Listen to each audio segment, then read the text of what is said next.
मैं Gajanan Sharma Sanskrit online classes में आप सभी का हार्दिक अभिनंदन और स्वागत करता हूँ।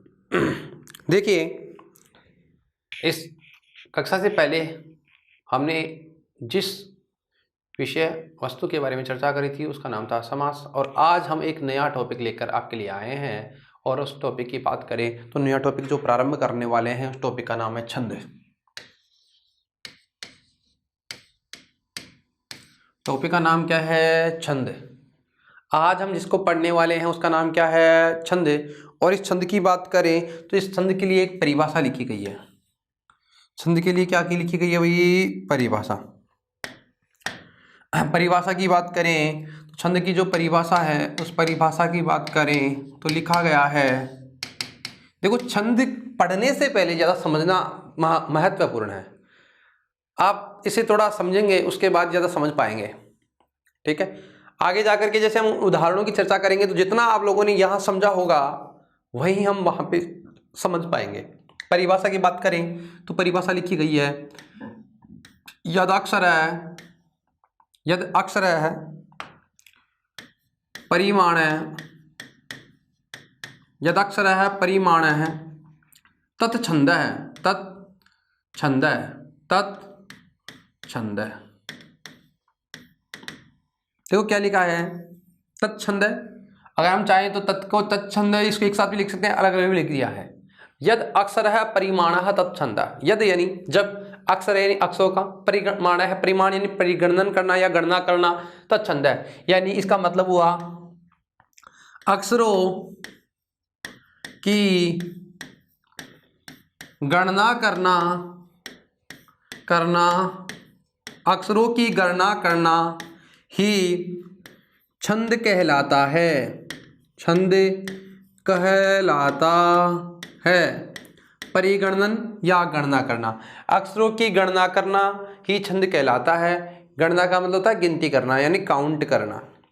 अक्षरों की आप जो गणना करोगे उस गणना को ही क्या कहते हैं? क्या कहते हैं? छंद। ये जो छंद शब्द है, इस छंद शब्द का सबसे पहले प्रयोग ऋग्वेद में मिलता है, यानी छंद शब्द का प्रयोग वेदों में प्राप्त होता है ना। यह जो छंद शब्द है यानी छंदों का सर्वप्रथम प्रयोग वेदों में किया गया है। वेदों में किया गया है। छंदों का सर्वप्रथम जो प्रयोग है वेदों में किया गया है, लिखा गया है। वेदों में कहा गया है क्या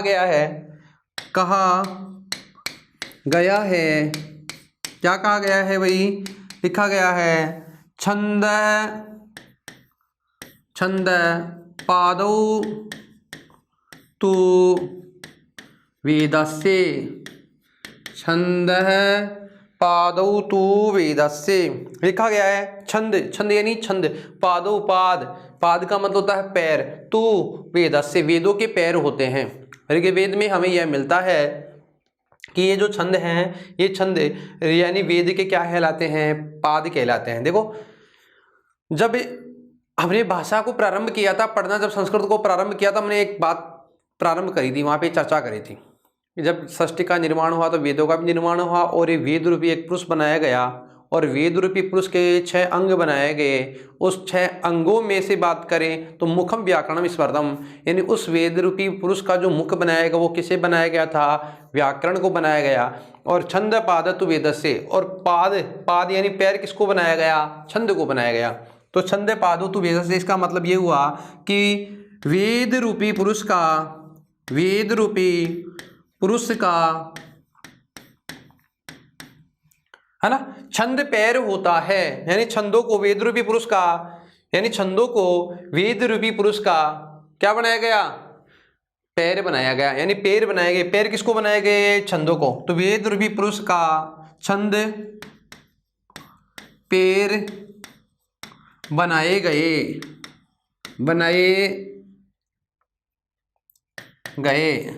ठीक है। यानी वेद रूपी पुरुष का छंद पैर बनाए गए हैं। जो पैर हैं, 2 पैर हैं, यानी किसको बनाया गया? छंद को बनाया गया, ठीक है। आगे चलिए थोड़ा सा इस छंद शास्त्र के बारे में बात करें तो इस छंद शास्त्र के जो प्रवर्तक हैं, जो आचार्य हैं, यानी छंद शास्त्र का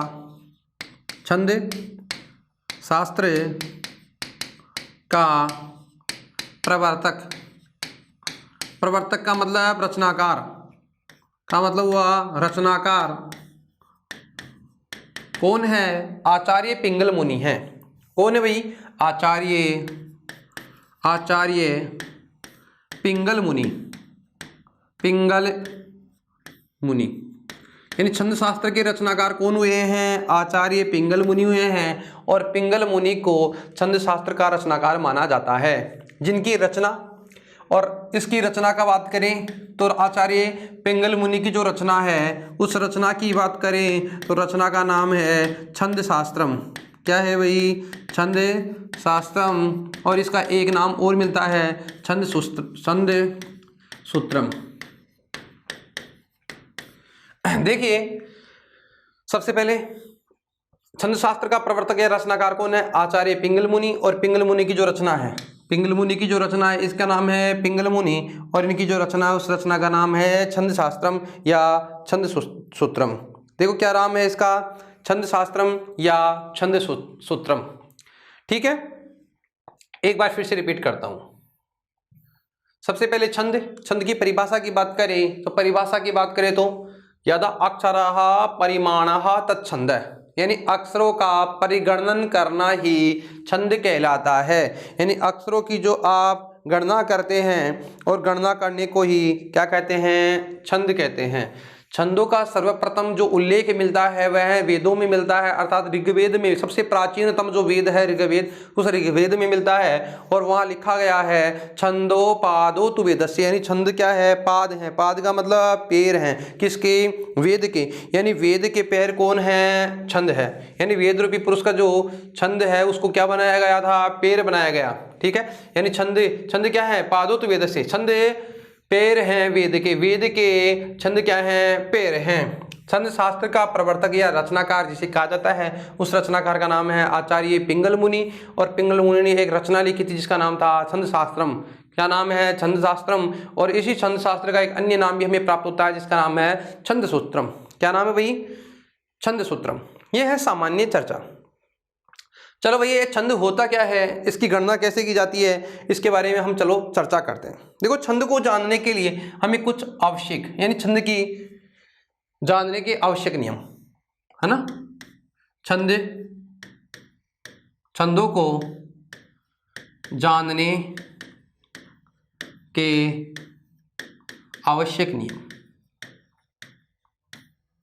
इसकी बात कर रहे हैं। छंदों के आवश्यक नियमों की बात कर रहे हैं। छंदों को जानने के आवश्यक नियम। पहली बात, एक तो होती है जिसकी हम बात कर रहे हैं, गति। क्या होती है? गति। देखो, एक तो होती है गति। अब इस गति की बात करें तो छंद को जो बोलने का तरीका है, पढ़ने का जो तरीका है, छंद शास्त्र को बोलने के लिए जो उतार और चढ़ाव का आप प्रयोग करते हो, आरोह अवरोह का प्रयोग करते हैं, वही क्या कहलाती है? गति कहलाती है। यानी छंद का वाचन करते समय है, इसका मतलब होता है छंद का वाचन का मतलब बोलते समय, छंद का वाचन करते समय आरोह का मतलब आवाज को कभी बढ़ाना, और अवरोह का मतलब आवाज को कभी कम करना, यानी उतारना चढ़ाना, है ना। छंद का वाचन करते समय आरोह अवरोह, यानी आवाज को कभी आरोह रूप में पढ़ाना, यानी आरोह का मतलब ऊंची आवाज में बोलना, और कभी नीचे, यानी छंद का वाचन करते समय आरोह अवरोह का प्रयोग करना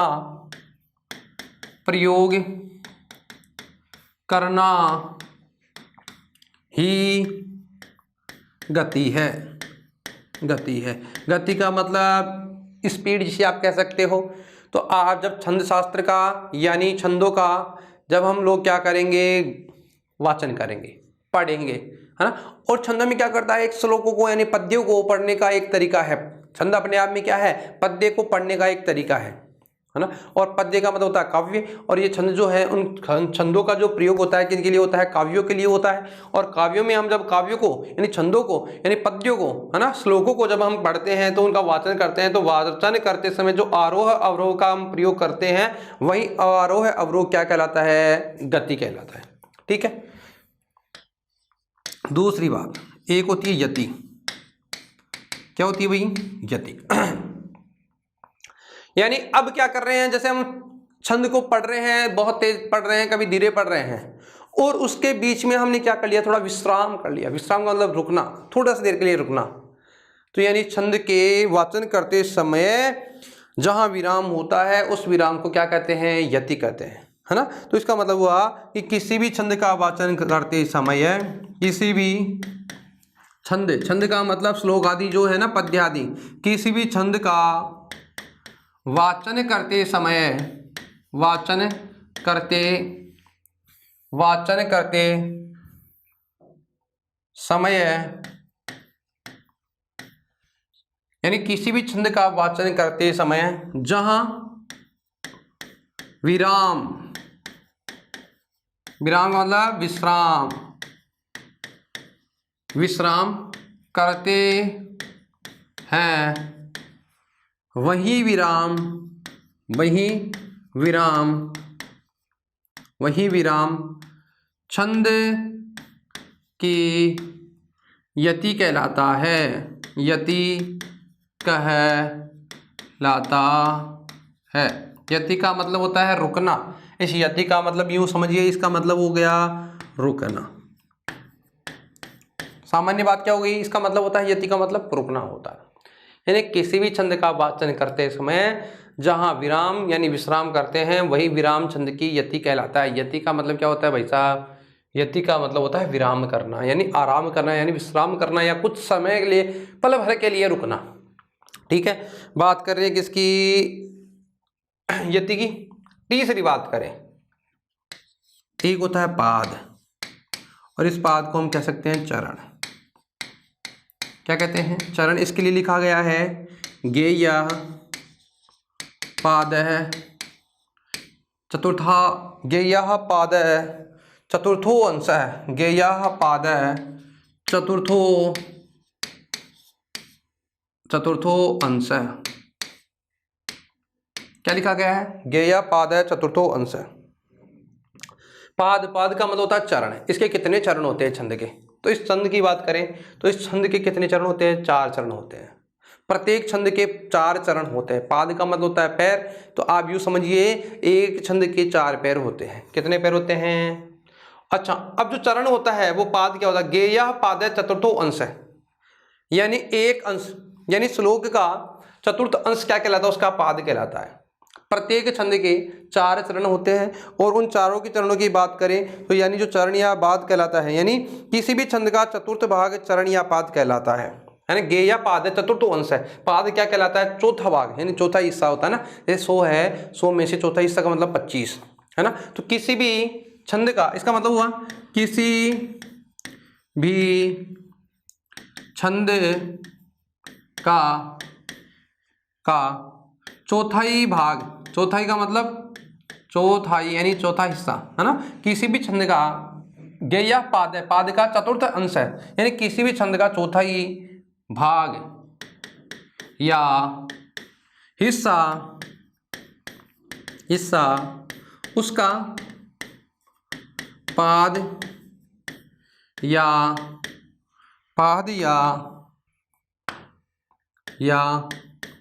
चरण कहलाता है, चरण कहलाता है।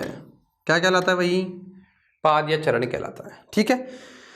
बात करें एक छंद में कुल 4 चरण या पाद होते हैं, 4 पाद होते हैं। एक छंद में कुल 4 पाद होते हैं, यानी एक छंद में कुल कितने पाद होते हैं? 4 पाद। और एक जो पूरा श्लोक एक छंद है, उस छंद का चौथा ही हिस्सा जो होता है वह उसका क्या कहा जाता है? पाद। यानी एक छंद में कुल कितने होते हैं? 4 भाग हो गए, तो 4 पाद होने का मतलब यानी 4 भाग होते हैं एक छंद, तो छंद का मतलब हुआ 4 भाग, और चारों में से जो एक भाग होता है उसे कहते हैं पाद, या क्या कहते हैं? पाद या चरण कहते हैं। ठीक है, सामान्य बात हो गई।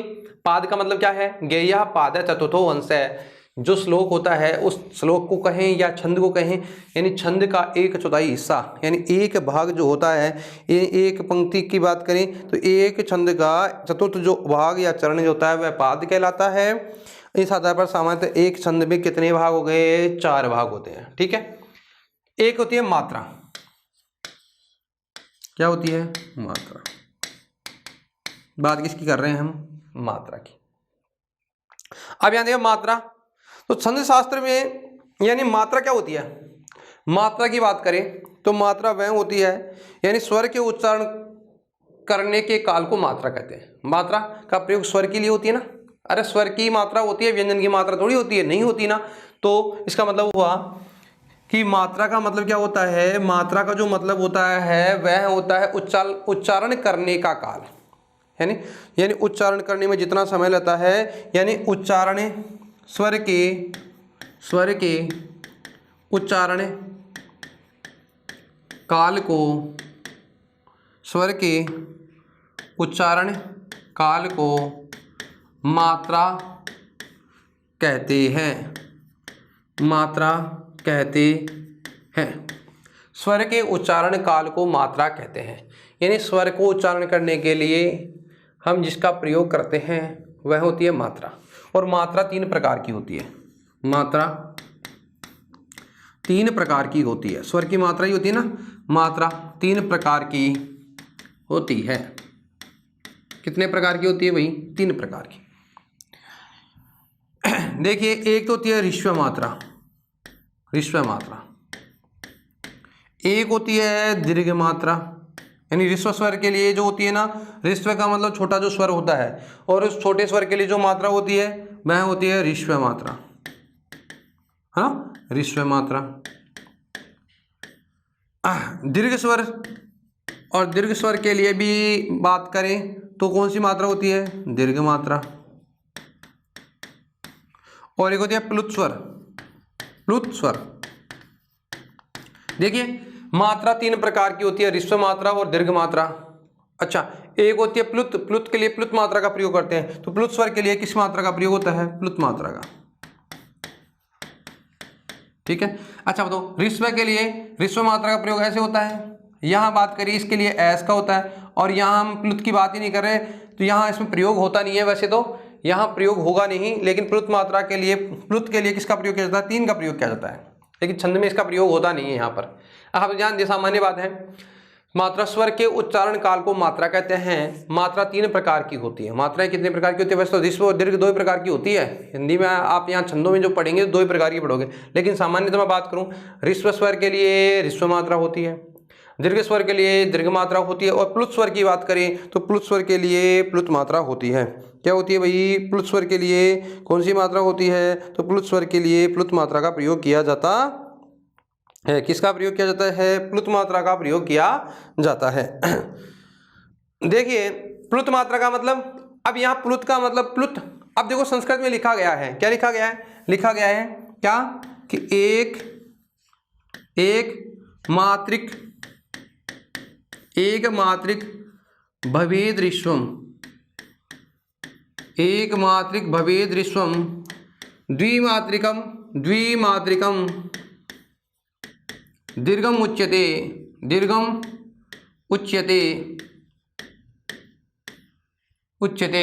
त्रिमात्रिका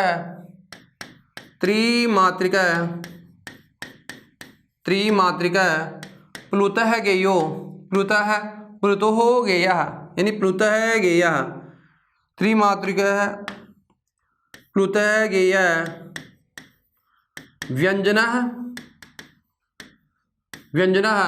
व्यंजनश्च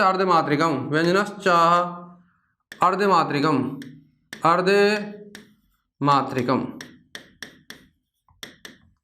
देखो क्या लिखा है कि एक मात्रिक भवेद ऋष्वम, जिसमें एक मात्रा होती है वह ऋष्व होता है। द्विमात्रिकम दीर्घम उच्यते, जिसमें दो मात्राएं होती है वह क्या होता है, दीर्घ होता है। त्रिमात्रिकम प्लुतो गेय, जिसमें तीन मात्राएं होती है यानी उसे कहते हैं प्लुत। और व्यंजन अर्धमात्रिकम, और व्यंजन की कोई मात्रा नहीं होती। इसका मतलब ये हुआ एक मात्रिक ऋष्व, द्विमात्रिक दीर्घ और द्विमात्रिक दीर्घ प्लुत मात्रिक यानी त्रिमात्रिक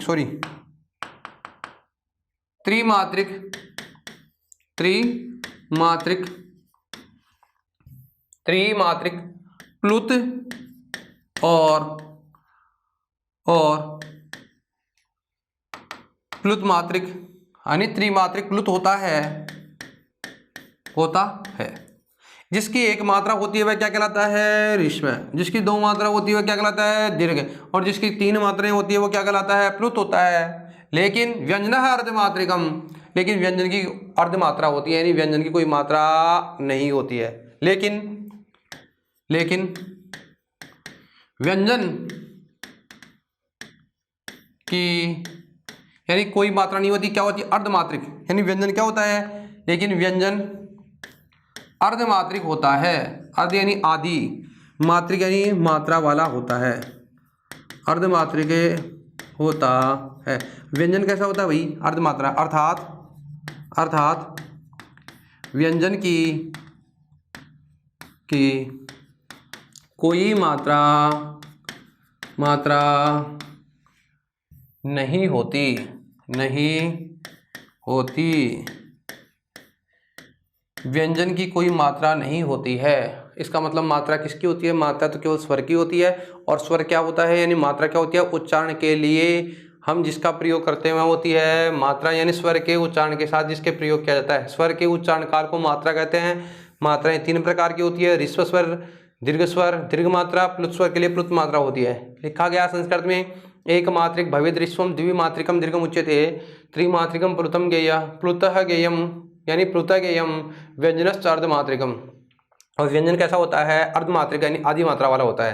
यानी एक मात्रिक जो होता है वह ऋष्व होता है, जिसकी दो मात्रा होती है दीर्घ होता है, तीन मात्रा वाला प्लुत होता है। और लेकिन व्यंजन अर्धमात्रिक होता है, अर्थात व्यंजन की कोई मात्रा नहीं होती है। ठीक है, बात करें यहां पर, ध्यान देना, यहां पर यानी छंदों में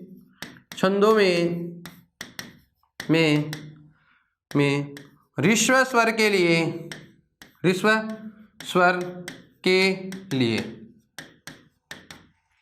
है ना, ऋष्व स्वर के लिए ऋष्व मात्रा तथा दीर्घ स्वर के लिए दीर्घ मात्रा का प्रयोग होता है,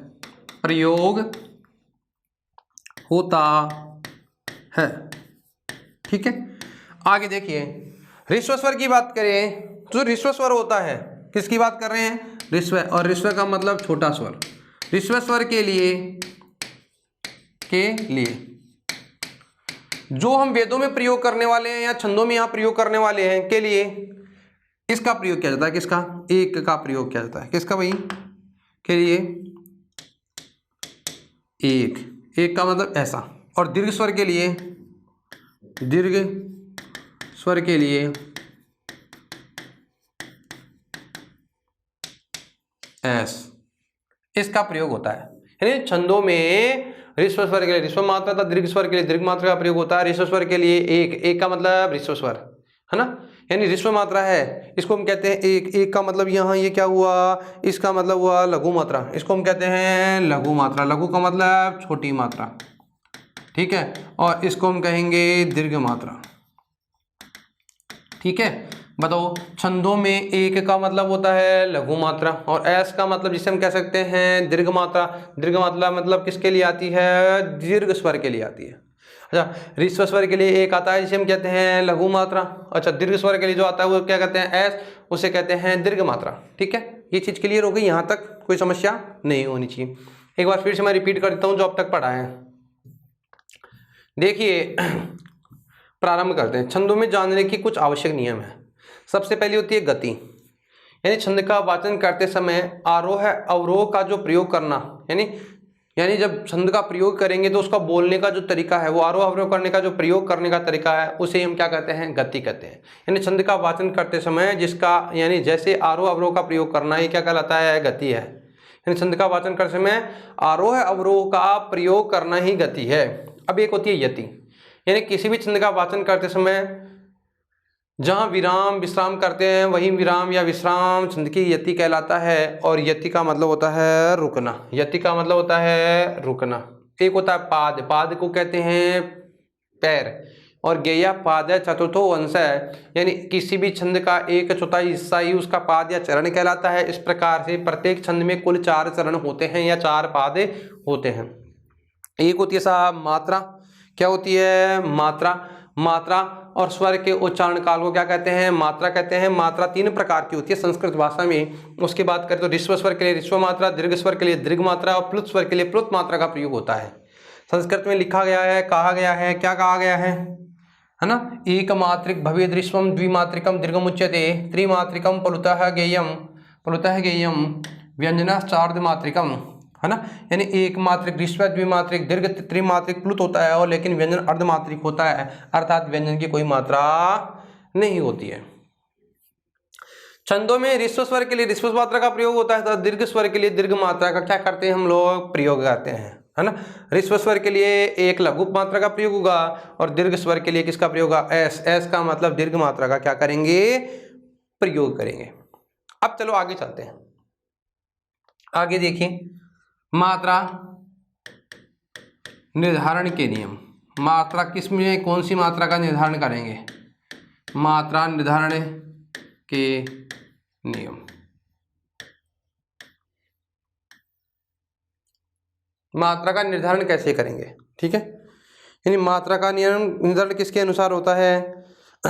ये जो मात्रा है अभी हमने चर्चा करी थी, एक बात पहले फिर से मैं लिख देता हूं। मात्रा हमेशा स्वर पर प्रयुक्त होती है, व्यंजन पर कोई मात्रा का प्रयोग नहीं होता है। यानी मात्रा सदैव स्वर, मात्रा सदैव स्वर पर प्रयुक्त की जाती है।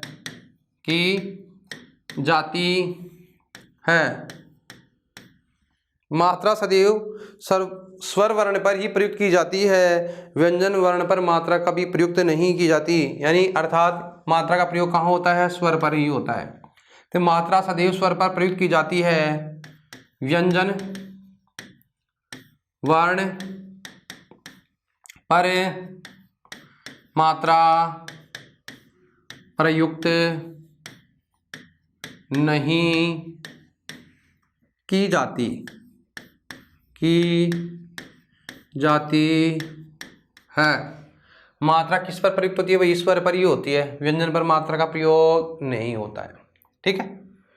अब आगे देखिए, अब हमारा जो लघु और दीर्घ यानी मात्रा का जो निर्धारण करेंगे, यानी लघु और दीर्घ की जो बात करें, है ना, तो वह क्या होता है, यानी लघु और दीर्घ की गणना, यानी किस पे हमें लघु का प्रयोग करना है और किस पे हमें दीर्घ मात्रा का प्रयोग करना है, यानी लघु और दीर्घ का गणना करना, है ना। लघु के लिए लघु मात्रा और गुरु के लिए गुरु मात्रा का प्रयोग कहाँ होगा। दूसरी बात बहुत महत्वपूर्ण है, ऋस्व स्वर, ऋस्व का मतलब छोटा, ऋस्व स्वर मतलब ऋस्व स्वर कौन कौन से हैं, अ, ई, उ, री और री, 5 है ना मूल स्वर, इसे आप कह सकते हो ऋस्व स्वर। ऋस्व स्वर के लिए ऋस्व मात्रा का प्रयोग होगा, ऋस्व मात्रा का प्रयोग होगा। अब देखिए बहुत महत्वपूर्ण बातें हैं, आपको ध्यान रखना है कि जो भी ऋस्व स्वर होगा, छोटा स्वर होगा, मूल स्वर होगा, उस मूल स्वर के लिए हम लघु मात्रा का प्रयोग करेंगे। ऋस्व स्वर के लिए ऋस्व मात्रा का प्रयोग यानी लघु मात्रा लगाएंगे। कौन सी मात्रा, लघु मात्रा। और लघु मात्रा के लिए कौन सा चिन्ह आता है, लघु मात्रा, तो लघु मात्रा के लिए किसका, ह्रस्व मात्रा का मतलब क्या होता है, लघु मात्रा। लघु मात्रा के लिए एक का मतलब एक का प्रयोग होता है। किसका प्रयोग होता है भैया, एक का प्रयोग। जैसे बात करें इस ए के लिए आप कौन सी मात्रा लगाओगे, ये वाली एक मात्रा। एक का मतलब एक का ही प्रयोग होगा, ठीक है। अब चलते हैं ह्रस्व स्वर, यानी इसी के साथ आप ये समझिए लघु मात्रा का काम पूरा हो गया। ये थी लघु मात्रा, और लघु मात्रा केवल और केवल किन के लगती है, ह्रस्व स्वर के लिए लगती है। अब हम चलो दूसरी बात करें, अब हम पढ़ते हैं दीर्घ मात्रा। दीर्घ मात्रा का प्रयोग कहाँ करेंगे, दीर्घ मात्रा की बात करें, है ना, दीर्घ मात्रा की बात करें। दीर्घ स्वर के साथ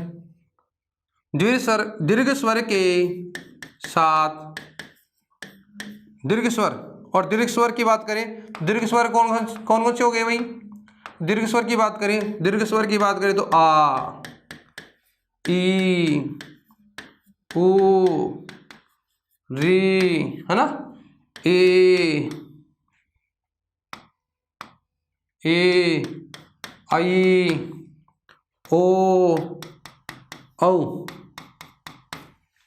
दीर्घ स्वर, दीर्घ का मतलब आ, ई, उ, री, ए, आई, ओ, औ के लिए दीर्घ मात्रा का प्रयोग होगा। बताओ किसके लिए होगा, दीर्घ मात्रा की बात करें तो दीर्घ स्वर का मतलब जो भी हमारे स्वर है आ, ई, उ, री, ए, आई, ओ, औ के लिए कौन सी मात्रा का प्रयोग करेंगे, दीर्घ मात्रा। और दीर्घ मात्रा के लिए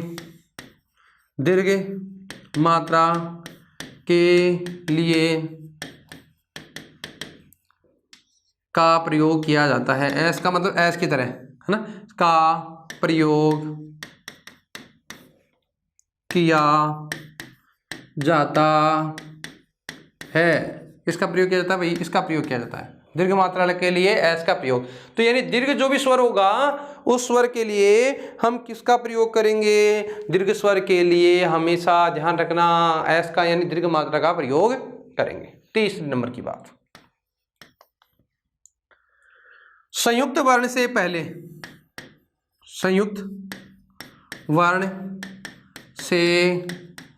पहले दीर्घ मात्रा कहाँ लगती है, वो देखो दीर्घ मात्रा कहाँ लगेगी, दीर्घ मात्रा का प्रयोग कहाँ होता है, दीर्घ स्वर पे दीर्घ मात्रा लगती है एकदम, ठीक है।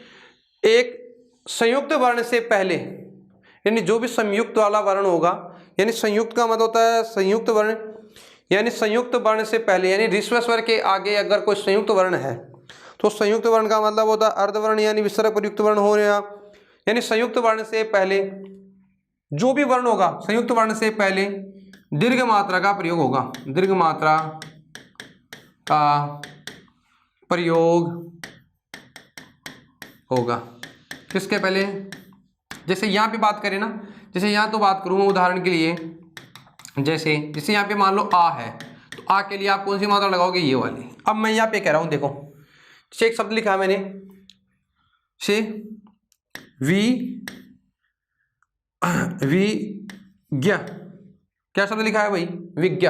बताओ वह में किसकी मात्रा है, ई की, ह्रस्व स्वर है ना, तो छोटी मात्रा लगाओगे या बड़ी लगाओगे, तो ह्रस्व स्वर में लिए छोटी मात्रा लगाएंगे ना, तो ऐसे छोटी मात्रा लगा दी। बताओ ज्ञ, तो ज्ञ का मतलब तो यहाँ जय और ऐसे ज्ञ बनाना, तो यहाँ पे भी क्या होनी चाहिए, छोटी होनी चाहिए। लेकिन आपको अभी ये लिखाया है कि संयुक्त वर्ण से पहले दीर्घ मात्रा का प्रयोग करेंगे। तो संयुक्त वर्ण देखो ज्ञ है ना, तो ज्ञ से पहले ह्रस्व स्वर भी है यानी छोटा स्वर है, तो भी हम इसको क्या कर देंगे, दीर्घ कर देंगे, दीर्घ का मतलब बड़ी कर देंगे। तो जो विज्ञ जो लिखा है आप लोगों ने विज्ञ, है ना, तो विज्ञ में बताओ वी के लिए कौन सी मात्रा लगाओगे, एस, ठीक है, क्योंकि हमें इसको पढ़ना है भी, क्योंकि इसमें क्या लिखा है, उदाहरण के लिए लिख रहे हैं, जैसे संयुक्त वर्ण से पहले दीर्घ मात्रा का प्रयोग होगा।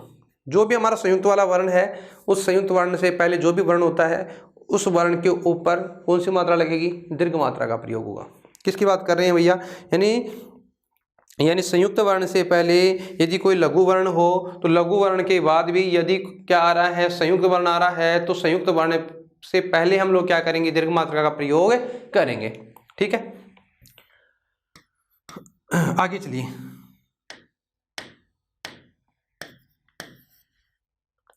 ठीक है, विसर्ग वर्ण, विसर्ग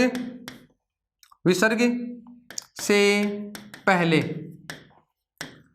यानी किसी शब्द के या किसी वर्ण के आगे क्या लग रहा है, विसर्ग। तो विसर्ग से पहले वर्ण,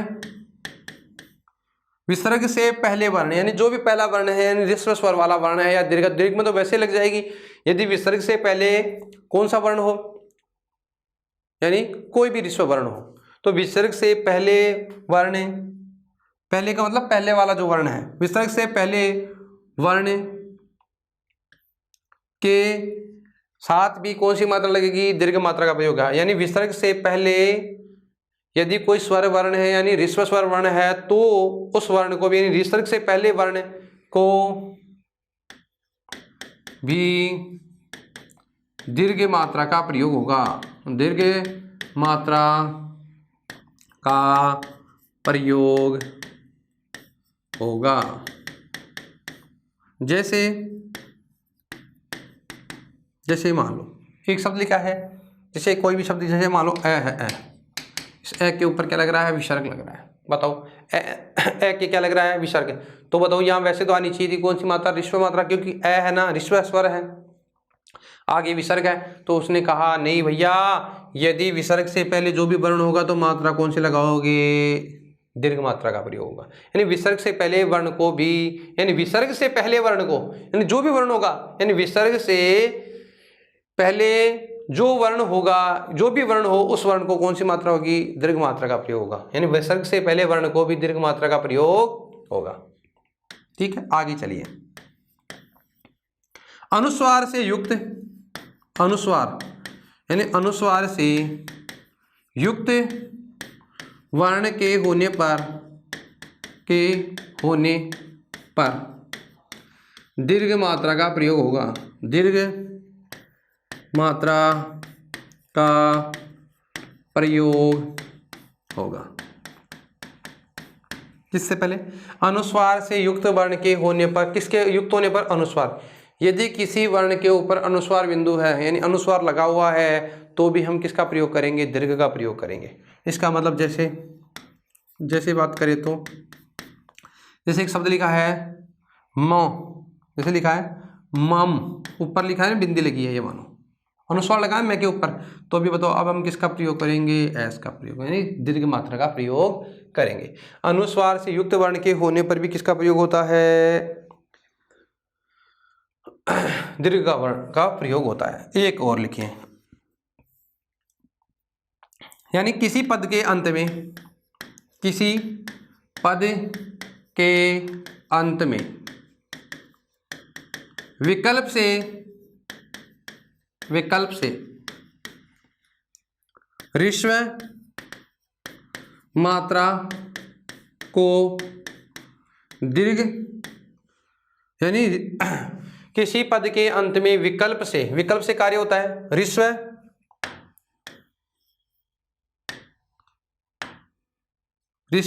स्वर को, ह्रस्व स्वर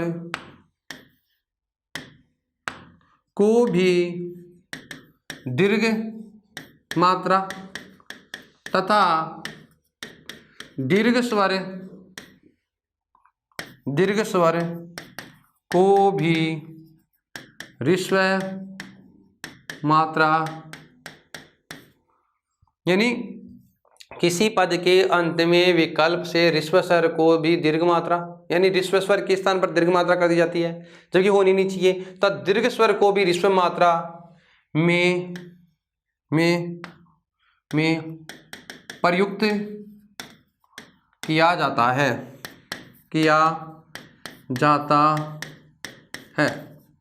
देखिए इसका मतलब ये हुआ कि यदि किसी पदांत यानी पद के अंत में, पदांत का मतलब पद के अंत में, पदांत ये समझिए आप, तो पदांत ह्रस्व स्वर के लिए कभी कभी क्या मात्रा लगा देते हैं, दीर्घ मात्रा हो जाती है ना, दीर्घ मात्रा का प्रयोग होता है। और दीर्घ स्वर के लिए भी कभी कभी, यदि स्वर दीर्घ है तो भी कभी कभी ऋस्व मात्रा का प्रयोग होता है। कहने का मतलब ये हुआ कि पद के अंत में आवश्यकता के अनुसार, पद के अंत में यानी पदांत यानी पद के अंत में यदि ऋस्व स्वर है तो भी उसे हम दीर्घ मान लेते हैं, दीर्घ मात्रा का प्रयोग कर देते हैं, और दीर्घ स्वर है तो उसे कभी कभी क्या कर देते हैं, ऋस्व स्वर का प्रयोग कर देते हैं। यानी किसी भी पद के अंतिम वर्ण को छंद की आवश्यकता के अनुसार विकल्प से दीर्घ और गुण वर्ण का मान जाना जा सकता है। क्या मान सकते हैं भैया, यानी ऋस्व और दीर्घ का प्रयोग कर सकते हैं। अब एक बार फिर से रिपीट कर दूं तो यहाँ ध्यान रखना, यानी ऋस्व स्वर के लिए अब देखिए मात्राओं का हम जो प्रयोग कर रहे थे, मात्रा के निर्धारण के नियम के बाद मात्रा सदैव स्वर पर प्रयुक्त की जाती है, व्यंजन वर्ण पर मात्रा प्रयुक्त नहीं की जाती है। व्यंजन आदि मात्रा का होता है, अगर व्यंजन में जो मात्रा होती है उस मात्रा के अनुसार छंद का परिगणन किया जाएगा। ठीक है। लघु मात्रा केवल एक ही चीज की लघु मात्रा हमेशा ये 5 ही वर्णों पे होती है, आप ये ध्यान रखें। ऋस्व स्वर के ऊपर हमेशा लघु मात्रा होगी, यानी अ ई उ रिल री वर्ण, ए ई उ रिल री 5 वर्णों के लिए लघु मात्रा का प्रयोग होगा। इसके अलावा जो भी वर्ण बच गए ना, उन सभी वर्णों की बात करें तो उन वर्णों के लिए हमेशा दीर्घ मात्रा का प्रयोग होगा। जैसे बात करें पहले नंबर पे दीर्घ स्वर जो भी हमारे हैं उन दीर्घ स्वर के लिए हमेशा एक तो दीर्घ मात्रा का प्रयोग होगा। दूसरी बात, संयुक्त वर्ण से पहले जो भी वर्ण है, ऋस्व वर्ण है, तो उस वर्ण को भी कौन सी मात्रा लगाएंगे, हम दीर्घ मात्रा लगाएंगे। संयुक्त वर्ण से पहले का मतलब, जैसे संयुक्त वर्ण दे रखा है कोई भी संयुक्त वर्ण, और उससे पहले यदि ऋस्व स्वर है, छोटा वाला स्वर है, तो भी उसकी कौन सी मात्रा का प्रयोग करेंगे, दीर्घ मात्रा का प्रयोग करेंगे। अच्छा, यदि विसर्ग दे रखा है आगे और विसर्ग से पहले जो वर्ण होगा, विसर्ग से पहले वर्ण को भी दीर्घ मात्रा का प्रयोग होगा, यानी जो भी वर्ण है उस वर्ण के लिए कौन सी मात्रा का प्रयोग करेंगे, विसर्ग के लिए भी दीर्घ मात्रा का। अनुस्वार से युक्त वर्ण के होने पर, यानी किसी वर्ण के ऊपर अनुस्वार लगा है तो हम लोग क्या करेंगे, दीर्घ मात्रा का प्रयोग होगा। और सामान्यतः किसी पद के अंत में लघु और गुरु यानी लघु मात्रा का और गुरु मात्रा का विकल्प से प्रयोग कर लिया जाता है। तो इसका मतलब ये हुआ, एक तो होती है ऋस्व मात्रा, और ऋस्व मात्रा, इस ऋस्व मात्रा का प्रयोग मतलब क्या होता है, एक होती है दीर्घ मात्रा, और इस दीर्घ मात्रा के लिए किसका प्रयोग करते हैं भाई, एस का। ऋस्व मात्रा कहाँ कहाँ लगाओगे, आप एक बार और समझ लेना। ऋस्व मात्रा लगाएंगे केवल मूल स्वर के साथ। अच्छा, दीर्घ मात्रा का प्रयोग कहाँ कहाँ होगा, एक तो दीर्घ स्वर के साथ, एक तो ठीक है, एक। दूसरी बात, संयुक्त वर्ण से पहले, संयुक्त वर्ण से पहले, ठीक है। दूसरी, तीसरी, विसर्ग से पहले, विसर्ग से पहले, यानी विसर्ग से पहले जो भी होगा वर्ण उस पे भी हम कौन सी मात्रा लगाएंगे, दीर्घ मात्रा। दीर्घ स्वर के साथ दीर्घ मात्रा आती है, संयुक्त वर्ण से पहले दीर्घ मात्रा आती है, विसर्ग से पहले दीर्घ मात्रा आती है। चौथी, अनुस्वार से युक्त वर्ण पर, अनुस्वार से युक्त वर्ण पर, अब ऐसा कोई वर्ण जिसके ऊपर क्या हो, अनुस्वार हो, तो उस पे भी कौन सी मात्रा का प्रयोग करेंगे, दीर्घ मात्रा। और पांचवी, पदांत, पद के अंत में, पदांत का मतलब पद के अंत में, यानी जो पद है उस पद के अंत में विकल्प से यानी विकल्प से चाहेंगे तो, विकल्प से आवश्यकता होगी तो लघु यानी दीर्घ मात्रा का प्रयोग होगा, विकल्प से दीर्घ मात्रा का प्रयोग होगा, दीर्घ मात्रा लगाएंगे कभी कभी आवश्यकता होगी तो। आप समझ गए ना, ऋस्व स्वर के साथ हमेशा मूल स्वर यानी ऋस्व मात्रा का प्रयोग हमेशा मूल स्वर के साथ होगा, दीर्घ मात्रा का प्रयोग तो दीर्घ स्वर के साथ होगा, संयुक्त वर्ण से पहले होगा, विसर्ग से पहले होगा, अनुस्वार से युक्त वर्ण पर होगा, और पदांत में विकल्प से दीर्घ मात्रा का प्रयोग होगा। ठीक है। अब एक होता है भाई साहब गण, क्या होता है, गण। आगे चलिए, एक होता है भाई साहब गण, क्या होता है, गण। इसको समझना बहुत आवश्यक है, छंद को समझना, ये समझिए, इसको समझ लेंगे तो छंद को समझ लेंगे। ठीक है। एक होता है क्या, गण। इस गण का मतलब होता है 3 वर्णों के समूह को गण कहते हैं, गण कहते हैं। 3 वर्णों के समूह को क्या कहते हैं, गण कहते हैं। 3 वर्णों के समूह को गण कहते हैं, 3 वर्णों के समूह को क्या कहते हैं, गण। छंद शास्त्र में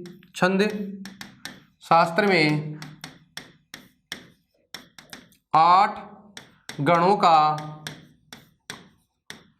प्रयोग किया गया है।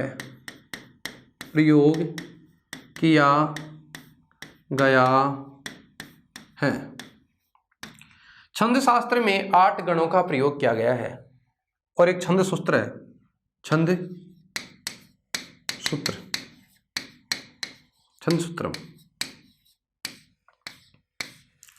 सूत्र की बात करें तो छंद सूत्र लिखा गया है। देखो छंद शास्त्र में 8 गणों का प्रयोग किया गया है, इसके लिए एक सूत्र लिखा गया है जिसका नाम है य माता राज भान सैलेगा। क्या सूत्र लिखा गया भैया, सबको याद करना है। य माता राजभान सलगा। क्या सूत्र लिखा गया है, य माता राजभान सलगा। छंद सूत्र में देखिए एक होता है गण, और गण का मतलब 3 वर्णों के समूह को गण कहते हैं। छंद शास्त्र में 8 गणों का प्रयोग किया गया है, जिसके निर्धारण के लिए छंद सूत्र लिखा गया है। छंद सूत्र की बात करें तो छंद सूत्र या छंद शास्त्र में एक सूत्र लिखा गया है, और इस सूत्र की बात करें तो सूत्र का नाम क्या है। देखिए सूत्र का नाम क्या है भाई, यहां से देखिए, य माता राजभान सैलेगा। इसका मतलब ये हुआ, इसका मतलब इसके अलग अलग गण बन गए। कितने गण बनाने हैं, 8 गण। गण कितने पढ़े गए हैं, 8। छंद सूत्र में या छंद शास्त्र में, शास्त्र कहें या सूत्र कहें, यानी छंद सूत्र में लिखा गया है सूत्र य माता राजभान सलगा। इसमें कितने गण बने हैं, 8 गण। तो इनकी एक तो बात हो गई गण। तो गणों की बात करें तो बताओ कौन कौन से गण बन गए। एक तो हो गया यह गण। एक की बात करें तो पहला कौन सा है, अब इनको उठाओ ऐसे कैसे, ये का मतलब यह गण। दूसरा कौन सा है, मैं का मतलब मगण। तीसरा देखो तय का मतलब तगण। ठीक है, देखो आगे क्या है, र का मतलब रगण। देखो र के आगे क्या है, ज का मतलब चगण। आगे देखो क्या लिखा है, भय का मतलब भगण। आगे देखो क्या लिखा है, भय के आगे न का मतलब नगण। और आगे क्या लिखा है, आगे देखो भय के आगे लिखा है स का मतलब सगण। बताओ कितने गण हो गए, 8 गण। बताओ कौन कौन से गण हो गए, यगण, मगण, तगण, रगण, जगण, भगण, नगण और सगण। अब बताओ गण कितने हो गए। गण की बात करें तो एक तो हो गए हमारे गण। ठीक है, बात करें किसकी, गण की, तो गण क्या हो गया, यगण। यह का मतलब देखो जितने हमारे सूत्र में दे रखे हैं ना, उनकी बात करेंगे। छंद शास्त्र में या छंद सूत्र में जो सूत्र लिखा गया है उसका नाम है य माता राजभान सलगा। य माता राजभान का में कितने गण दे रखे हैं, 8 गण। और एक गण में कितने वर्णों का समूह होता है, 3 वर्णों का समूह होता है। तो बताओ गण कितने हो गए, 8। बताओ कौन कौन सी, यगण, मगण, तगण, रगण, जगण, भगण, नगण, सगण। अच्छा आगे दो, आगे भी कुछ वर्ण बच गए ना, ये 2 चीज बच गई, ल यानी लघु, ग यानी गुरु। तो यूँ समझिए, इसका मतलब हो गया ल का मतलब लघु और गु का मतलब गुरु। एक लघु वर्ण और एक है गुरु वर्ण। ठीक है, इनका चिन्ह, जिनकी मात्रा का जो प्रयोग होता है ना, चिन्ह की बात करें तो चिन्ह में हम क्या करेंगे, ऐसे लगाएंगे। अब इसका पहचान कैसे करेंगे, अब हमें 3-3 वर्ण उठाने हैं। सामान्य तरीका है, बहुत सरल तरीका, आप समझो थोड़ा सा। जैसे यगण बनाने के लिए इसमें सूत्र में से 3 वर्ण उठा लो शुरू के। बताओ यगण बनाने के लिए 3 उठाएंगे ना, तो बताओ क्या बन जाएगा, यानी स्वरूप, यानी आप इसको कह सकते हो, इसका जो चिन्ह है ना, यानी जो सूत्र है, यगण का जो सूत्र है, यानी यगण कैसे बनाएंगे। तो यगण के लिए बताओ किसका प्रयोग करेंगे, इसका करेंगे। यगण का मतलब देखो क्या क्या है, यगण का मतलब देखो 3 वर्ण उठा लो। 3 का मतलब यहाँ से 3 उठाओ, य माता। बताओ क्या क्या बच गया, य माता। कुछ नहीं करना है। आगे देखो भाई, इसके आगे वाला वर्ण देखो क्या है, माँ से स्टार्ट है ना, तो माँ तारा। 3 लेने हैं, क्या क्या बचेगा, माँ तारा।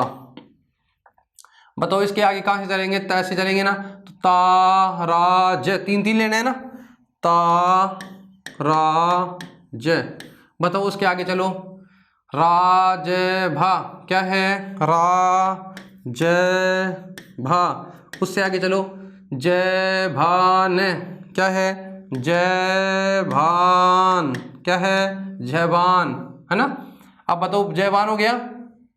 अब हम किसको बनाएंगे, भान से क्या है, भान से।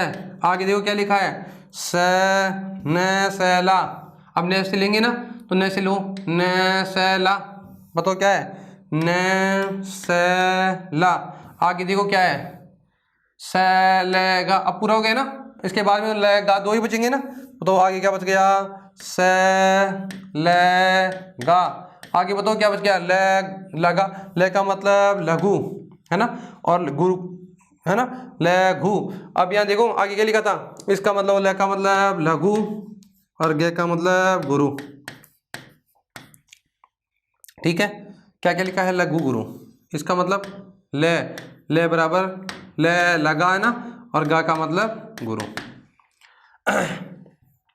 ठीक है, कैसे उठाया आपने, प्रत्येक में से एक एक उठाओ, मतलब पहले तीन उठाओ। यह माता बनाने, यह गण बनाने के लिए क्या करना पड़ेगा, यह माता, माँ के लिए मातारा, ता के लिए ताराज, रा के लिए राजबा, जय के लिए जबान, भय के लिए भानस है, और स के लिए सलगा, हाँ सॉरी, न के लिए नस्ल है, और स के लिए सलगा।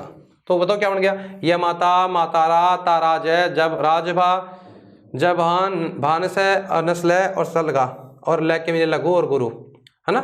भानस है, नस्ल है, और सलगा। ठीक है, अब इसके चिन्ह लगाओ। चिन्ह का मतलब ये तो हो गया इसका। अब इनका अलग अलग सूत्र, गण हो गए 8, 8 कितने गण, इन गणों का ये हो गया सूत्र अलग अलग के लिए। अब इनका एक होता है चिन्ह और एक इनका स्वरूप। स्वरूप कैसा है, ठीक है, बताओ। ये के लिए कौन सी मात्रा, स्वर मात्रा है ना। स्वर के लिए किसका प्रयोग करेंगे, स्वर के लिए आई, दीर्घ के लिए एस, और बड़ी छोटी मात्रा के देखो ए में छोटी मात्रा है ना, तो इसका चिन्ह क्या हो गया, आई एस एस। इसका मतलब लघु गुरु गुरु।